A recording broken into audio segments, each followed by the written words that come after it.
Greetings, family. Greetings. Welcome once again for another episode here at the Artist Journal. I am your brother Samal. For those of you who don't know, this is a platform, this is a channel where we like to keep the African diaspora up to date with current events on the continent and all throughout the diasporan community. Also, we showcase trips from when we travel across the world, and we like to just sorry about that, family, we like to keep up with cool entrepreneurs and bring them on so they can showcase with us their experience in the space that they're in.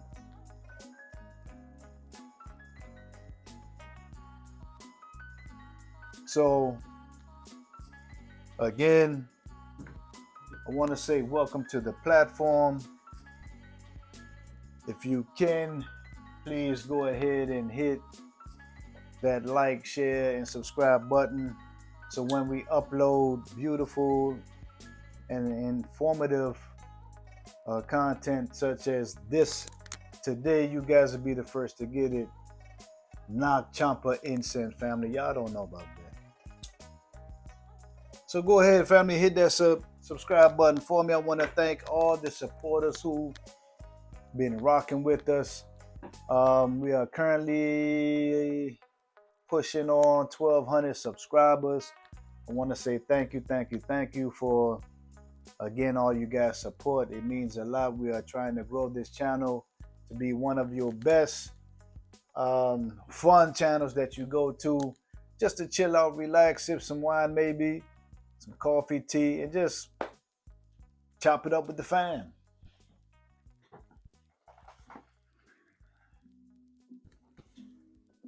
Jano.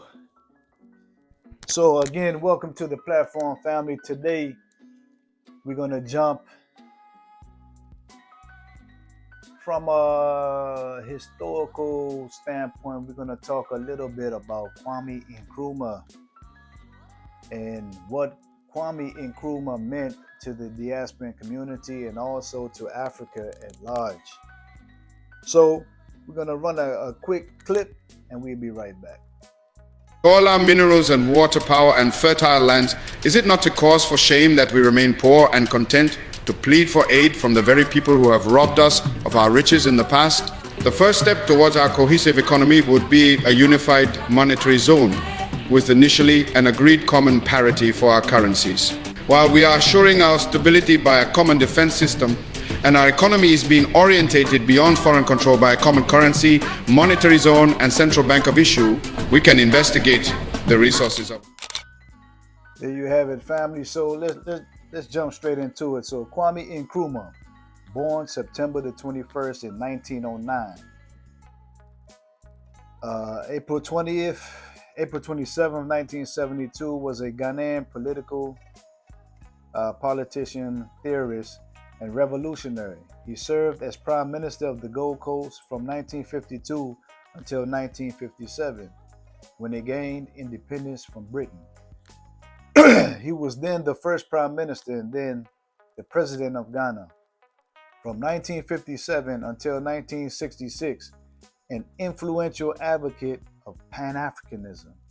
Nkrumah was a founding member of the Organization of African Unity, where he won the Lenin Peace Prize from the Soviet Union in 1962. So, for you history buffs out there, and for the young people of the world who are just not caught up on Ghana's history, Kwame Nkrumah was a very influential figure all throughout Africa and the world at large. He had the likes of Malcolm X, what's my man name? Muhammad Ali, and numerous others would leave the shores of America to go over to Ghana and meet this prestigious man that was unifying all the countries of Africa. So he had this theme, one God, one aim, one destiny, which he acquired, I feel, from Marcus Garvey. So also, he was very eloquent and articulate, and he was known to be a leader that was extremely humble. He didn't let his ego dictate how he moved in the world. He was one of the first African presidents that wanted to unify all 52/54 countries on the African continent. And once you begin to dig a little deep into his span of leadership, you would find that here on American soil, the organizations such as the FBI and the CIA, they was very crafty in getting him out of power. And story has it that he went into exile, and he was just never the same after he was attacked. There was numerous attempts on his life, which is the common theme when you have great leaders that just mean to do well for its own people, you know, and to be able to inspire black leadership here in America to travel.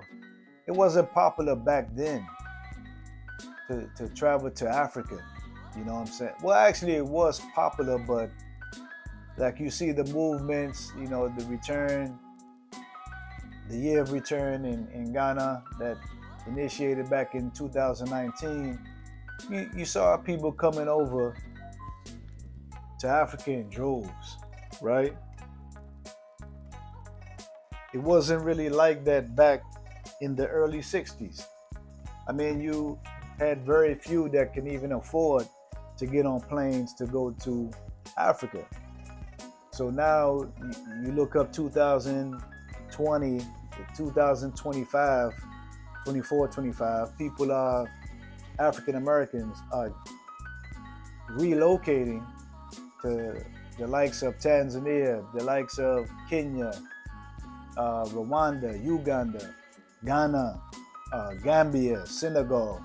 I mean, people are waking up. Our people are waking up. And this is one thing that Kwame Nkrumah dreamed for, that our people will once again link up and unify, because he understood the strength in that. It's no coincidence that he had Malcolm X come to sit with him and just talk and reason. What's my man's name?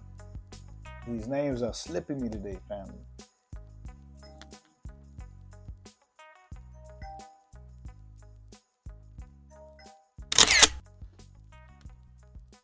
Yeah, family. So you had the likes of W.E.B. Du Bois, Stokely Carmichael, like I said, Malcolm X.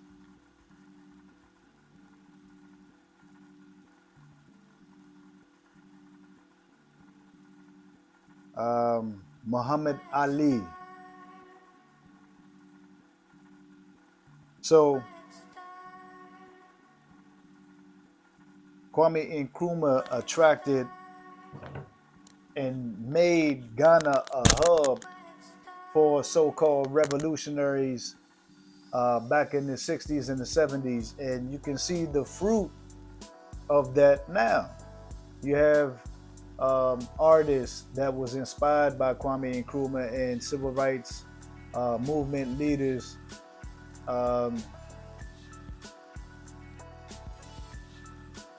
That was influenced. Sorry about that, family. So you had certain civil rights leaders that influenced the likes of a Burna Boy and Fela Kuti.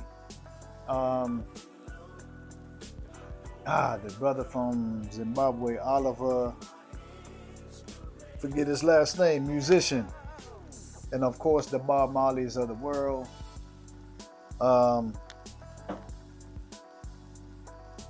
So the point, family, today is that Africa / the African diaspora, when we come together as a people, when we come together in unity, we are definitely a force to be reckoned with in the world. And don't take my word for it. Let me drop another clip right here for you, and let me know your thoughts in the comments. I'll be right back.